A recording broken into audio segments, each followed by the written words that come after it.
નમસ્તે વિદ્યાર્થી મિત્રો, આગળના વિડીયોની અંદર આપણે ઉત્સેચકોની કાર્યવિધિ એટલે કે તાળાકૂચીનો સિદ્ધાંત, ઉત્સેચકો કઈ રીતે કાર્ય કરે છે તે અને ઉત્સેચકોની પ્રક્રિયા પર અસર કરતા પરિબળો વિશે જોયું. આપણે 3 પરિબળો જોયા હતા: પીએચ, તાપમાન અને પ્રક્રિયકની સાંદ્રતા. આજે આપણે નવો ટોપિક અને છેલ્લો ટોપિક જોઈશું આ ચેપ્ટરનું, જેનું નામ છે ઉત્સેચકોનું નામકરણ અને વર્ગીકરણ. કે બહુ બધા ઉત્સેચકો છે જેમનું નામકરણ જરૂરી છે અને એ નામકરણ અને એની સાથે સાથે એને વર્ગીકરણ પણ કર્યું છે. તો હજારો ઉત્સેચકની શોધ, અલગીકરણ અને તેનો અભ્યાસ થઈ ચૂક્યો છે. ઉત્સેચકો દ્વારા જુદી જુદી પ્રક્રિયાઓના ઉત્પ્રેરકને આધારે તેને જુદા જુદા સમૂહમાં વર્ગીકૃત કરવામાં આવ્યા છે.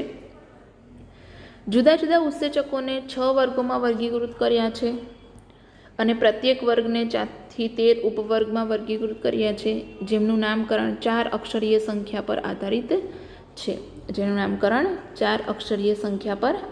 હોય છે.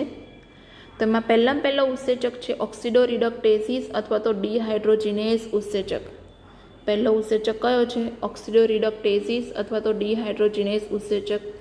હવે આની અંદર તમે નામ પરથી જ સમજો કે ઓક્સિડોરિડક્ટેસીસ એટલે આની અંદર 2 પ્રક્રિયા થતી હશે: ઓક્સિડેશન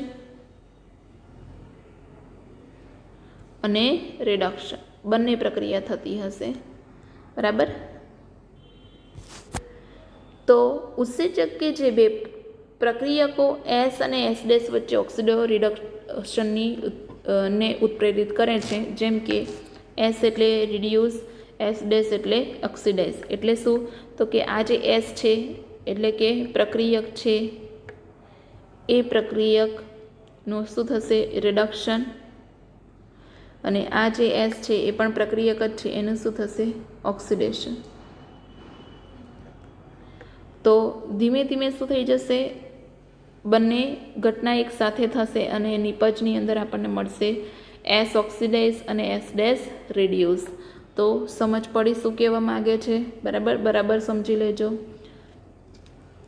તો આની અંદર ઉત્સેચક તમને ખબર છે કયો આવશે? ઓક્સિડોરિડક્ટેઝ. આમાં ઉત્સેચક કયો આવશે? ઓક્સિડોરિડક્ટેઝ. કે જો પ્રક્રિયાની વાત હશે તો એ સીસ પ્રત્યે લાગશે અને ઉત્સેચકની વાત હશે તો છેલ્લે એઝ પ્રત્યે લાગે છે. આમ પ્રક્રિયા પરથી જ આપણે ઉત્સેચકનું નામકરણ કરી શકીએ છીએ. સમજ પડી પહેલું? ત્યાર પછી બીજી પ્રક્રિયા ટ્રાન્સફરેસિસ. એટલે શું? તો કે જો પ્રક્રિયકો એક જોડ હોય S અને S', તો એમની વચ્ચે G સમૂહ એટલે કે હાઇડ્રોજન સિવાયનો સમૂહ છે એ ટ્રાન્સફર થાય છે, સ્થળાંતરિત થાય છે અને એને અનુસરીને પ્રક્રિયા થતી હોય છે કે S સાથે G સમૂહ છે અને S' સાથે કોઈ પણ સમૂહ નથી. તો અહીંયા S અલગ થઈ જશે અને S' સાથે G જોડાઈ જશે. તો આને કહેવાય ટ્રાન્સફરેસિસ અને આના માટે વપરાતા ઉત્સેચકને કહેવાય ટ્રાન્સફરેઝ. આ તમને બુકમાં નથી આપેલું પણ તમારે યાદ રાખવાનું, transferase. Next number 3 hydrolysis. Hydrolysis થોડું તમને ડિટેલમાં આપેલું છે કે ઉત્સેચક ester, ether, peptide, glycosidic, carbon halide અથવા તો ફોસ્ફરસ નાઇટ્રોજન બંધનું શું પ્રેરે છે? જલ વિભાજન પ્રેરે છે. જલ વિભાજન પ્રેરવું એટલે શું? તો કે પાણીનો અણુ દૂર થવો, એને કહેવાય જલ વિભાજન, બરાબર. તો એ જલ વિભાજન અહીંયા થાય છે. તો તમે ઓલરેડી 9મા ચેપ્ટરની અંદર એટલે કે આ ચેપ્ટરની અંદર ભણ્યા છો કે જ્યારે ગ્લાયકોસિડિક બંધનું નિર્માણ થાય છે, જ્યારે પેપ્ટાઇડ બંધનું નિર્માણ થાય છે. તમને અહીંયા આપેલું જ છે કે પેપ્ટાઇડ બંધ અથવા તો ગ્લાયકોસિડિક બંધનું નિર્માણ થાય છે ત્યારે જ્યારે પણ 2 નાના અણુઓ, 2 મોનોમર જોડાય છે ત્યારે પાણીનો અણુ મુક્ત થતો હોય છે, બરાબર. અહીંયા પાણીનો અણુ મુક્ત થતો હોય છે. તો એ પ્રક્રિયાને શું કહેવામાં આવે છે? હાઇડ્રોલિસિસ. અને ઉત્સેચકને શું કહેવામાં આવે? હાઇડ્રોલેઝ ઉત્સેચક, બરાબર. એ ઉત્સેચકને શું કહેવામાં આવે? હાઇડ્રોલેઝ ઉત્સેચક. ક્લિયર? પછી ચોથી પ્રક્રિયા જેનું નામ છે લાયસિસ. લાયસિસ એટલે તોડવું, કે જળ વિભાજન સિવાય, જળ વિભાજન એટલે કે બે પ્રક્રિયાઓ, જે બે પ્રક્રિયકો ભેગા થાય છે અને કંઈક તૂટે છે એને કહેવાય જળ વિભાજન. તો એ જળ વિભાજન સિવાય પ્રક્રિયકમાંથી એક સમૂહને દૂર કરવા માટે સંકળાયેલા ઉત્સેચકો અને પરિણામે એ કેટલા બંધનું દ્વિબંધનું નિર્માણ કરે. તો એના માટે તમને અહીંયા ઉદાહરણ આપેલું છે કે કાર્બન કાર્બન જેની સાથે સમૂહ જોડાયેલો હોય છે, તો એક્સ અને વાય પ્લસ કાર્બન કાર્બન વચ્ચે બે બંધ થઈ જાય. તો આ જે પ્રક્રિયા છે એને કહેવાય લાયસિસ. બરાબર. લાયસિસ એટલે એક પ્રક્રિયકમાંથી સમૂહને દૂર કર્યો અને બીજા પ્રક્રિયક સાથે સંકળાયો. બરાબર. તો અહીંયા પહેલાં કાર્બન કાર્બન વચ્ચે એક બંધ હતો, અહીંયા હવે કેટલા થઈ ગયા છે? બે બંધ થઈ ગયા છે. તો આને કહેવાય લાયસિસ અને આના માટે વપરાતા ઉત્સેચકને કહેવાય લાયેઝ ઉત્સેચક. બરાબર. ત્યાર પછી આવશે પાંચમો આઇસોમરેસિસ. આઇસોમરેસિસ એટલે એના આઇસોમરની અંદર એ આઇસોમરની અંદર રૂપાંતરણ પામે, કે એવા બધા ઉત્સેચકો જે પ્રકાશીય ભૌમિતિક અથવા તો બંધારણીય સમઘટકોના આંતર રૂપાંતરણને ઉત્પ્રેરિત કરે છે. તો એમને શું કહેવામાં આવે છે? આઇસોમરેસિસ. એ પ્રક્રિયાને અને એના માટે વપરાતા ઉત્સેચકને શું કહેવામાં આવે છે? આઇસોમરેસ. બરાબર. ધારો કે આપણે ઉદાહરણ લઈએ કે ગ્લુકોઝમાંથી એનો સમઘટક આઇસોમર કયો છે? ફ્રુક્ટોઝ. એનું રૂપાંતરણ, તો એને શું કહેવામાં આવે છે? આઇસોમરેસિસની પ્રક્રિયા. બરાબર.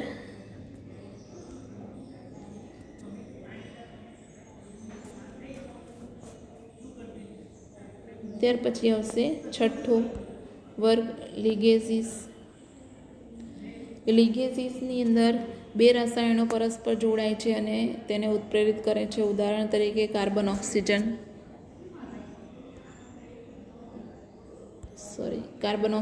Carbon sulphide, carbon nitrogen, phosphorus oxygen વગેરે બંધનું નિર્માણ થાય છે. અને આ બંધના નિર્માણ સાથે સંકળાયેલા ઉત્સેચકો એને શું કહેવામાં આવે છે? એ પ્રક્રિયાને શું કહેવામાં આવે છે? લિગેસિસ. અને એ ઉત્સેચકને કહેવામાં આવે છે લાઇગેઝ. એટલે કે જે છૂટા છૂટા નાના અણુઓ છે એમને જોડવાનું કાર્ય કરતા ઉત્સેચકને કહેવાય લાઇગેઝ અને એ પ્રક્રિયાને કહેવામાં આવે છે લિગેસિસ. ક્લિયર? આવડશે? એકદમ ઇઝી છે. અને હવે આપણે છેલ્લું જોઈએ. છેલ્લો જે ટોપિક છે શું દર્શાવે છે? તો કે સહકારકો વિશેની સમજ આપે છે, એટલે કે કો ફેક્ટર. હવે અહીંયા સહકારકો એટલે શું? પહેલાં તો સમજવું જરૂરી છે. તો એના માટે આપણે ઉત્સેચકનું ફરીથી એક વખત એની રચના જોઈશું. ત્યાર પછી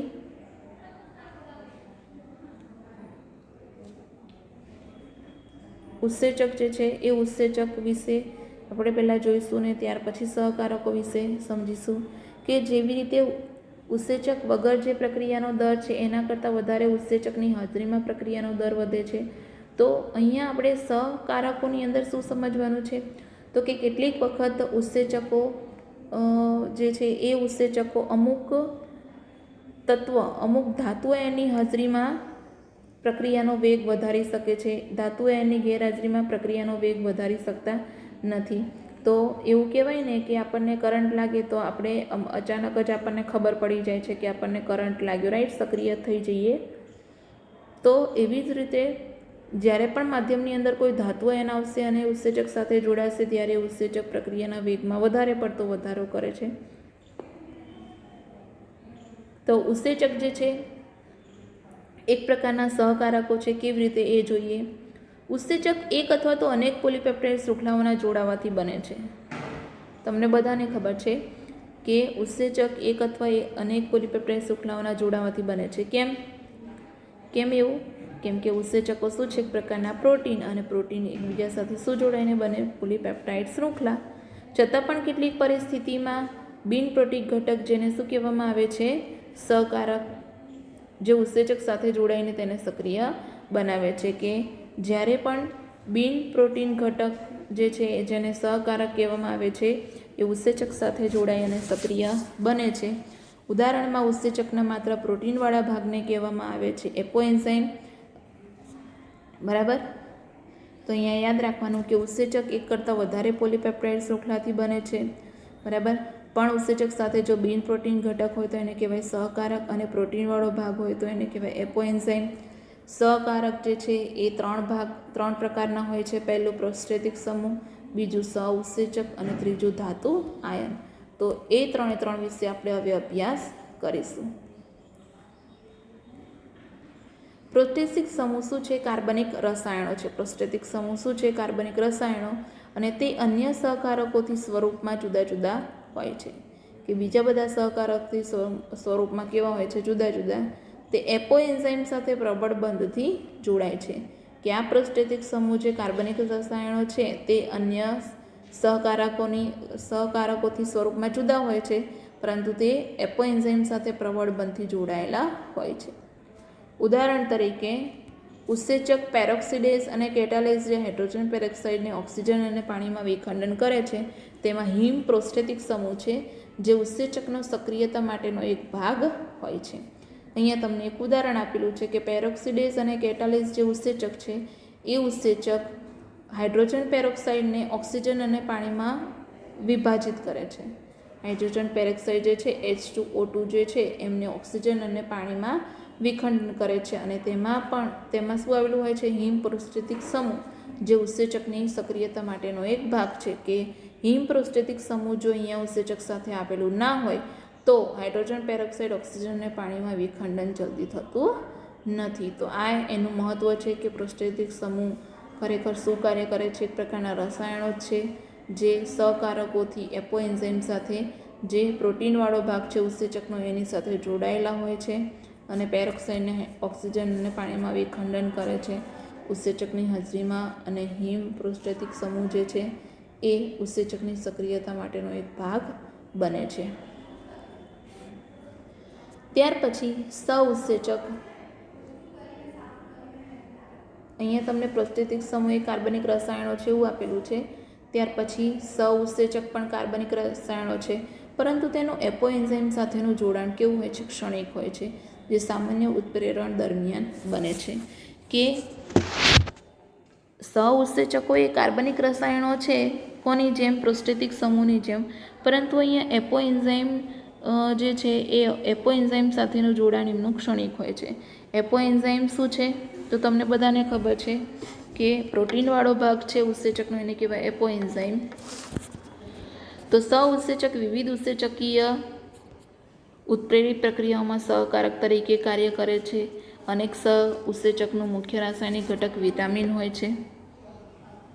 કે મુખ્ય રાસાયણિક ઘટક કોણ હોય છે? વિટામિન હોય છે. અહીંયા ઉદાહરણ તરીકે તમને અહીંયા આપેલું છે કે સહઉત્સેચક નિકોટિનેમાઇડ એડેનાઇન ડાયન્યુક્લિયોટાઇડ જે છે એ, અને નિકોટિનેમાઇડ એડેનાઇન ડાયન્યુક્લિયોટાઇડ ફોસ્ફેટ વિટામિન નિએસિન ધરાવે છે. આવા સહઉત્સેચક બહુ બધા છે. હું તમને લિસ્ટ બનાવીને સમજાવું છું હમણાં. કે સહઉત્સેચક કાર્બનિક રસાયણો છે અને એનો મુખ્ય રાસાયણિક ઘટક વિટામિન છે. એમાં ઉદાહરણ તમને આપેલું છે NAD અને NADP, જે નિએસિન ધરાવે છે.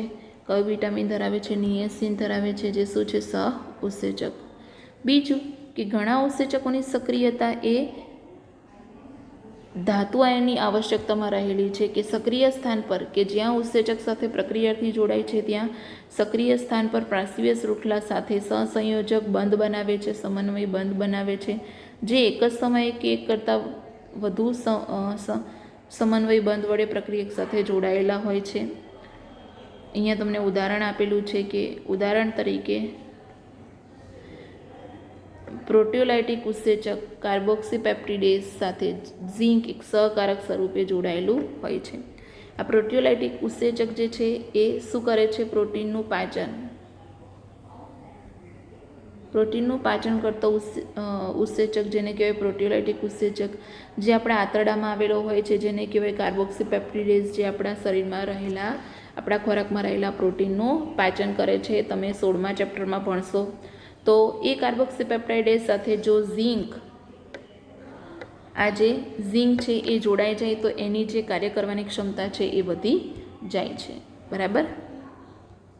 તો ઉત્સેચક પરથી જો સહકારકને અલગ કરવામાં આવે તો તેની ઉત્પ્રેરક ક્રિયાશીલતા સમાપ્ત થઈ જાય છે. અને એનાથી સ્પષ્ટ થાય છે કે ઉત્સેચક પરથી જો સહકારકને છૂટા પાડવામાં આવે તો એની જે ઉત્સેચકની કાર્ય કરવાની જે પ્રક્રિયા છે સમાપ્ત થઈ જાય છે. આમ એવું સ્પષ્ટ થાય છે કે ઉત્સેચકની ઉત્પ્રેરક ક્રિયાશીલતા માટે સહકારક એ નિર્ણાયક ભૂમિકા ભજવે છે. કે ઉત્સેચકની ઉત્પ્રેરક ક્રિયાશીલતાની વાત કરીએ તો એના માટે જે સહકારક છે એ નિર્ણાયક ભૂમિકા ભજવે છે. ક્લિયર? સમજ પડી? હવે આપણે અહીંયા સહકારકોની સહઉત્સેચકની વાત કરવાની હતી. એમાં તમને NAD તો આપેલું જ છે.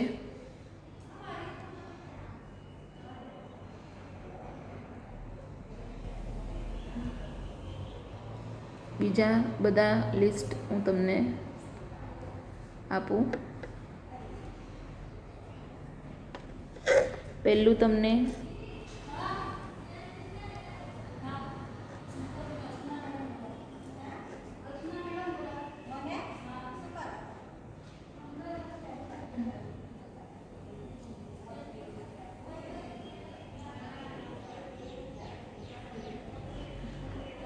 ઓકે, પહેલાં આપણે જોઈ લઈએ સહઉત્સેચકનું લિસ્ટ.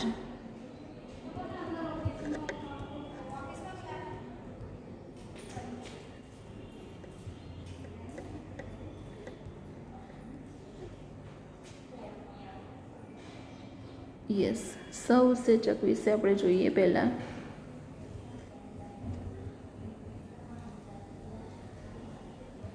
સહઉત્સેચકો બહુ બધા છે. એમાં તમને ઓલરેડી પહેલું આપી દીધું છે NAD. બરાબર.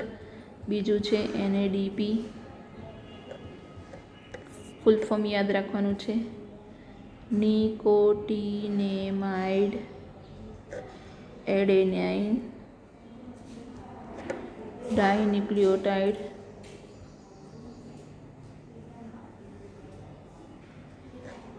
ફોસ્ફેટ. બરાબર. ત્યાર પછી FAD, એનું નામ ફ્લેવિન એડેનાઇન ડાઈ ન્યુક્લિયોટાઇડ. બરાબર. ચોથું FADP, તો પાછળ ફોસ્ફેટ લગાવી દેવાનો. બરાબર. સેમ. ત્યાર પછી FMN ફ્લેવિન મોનોન્યુક્લિયોટાઇડ.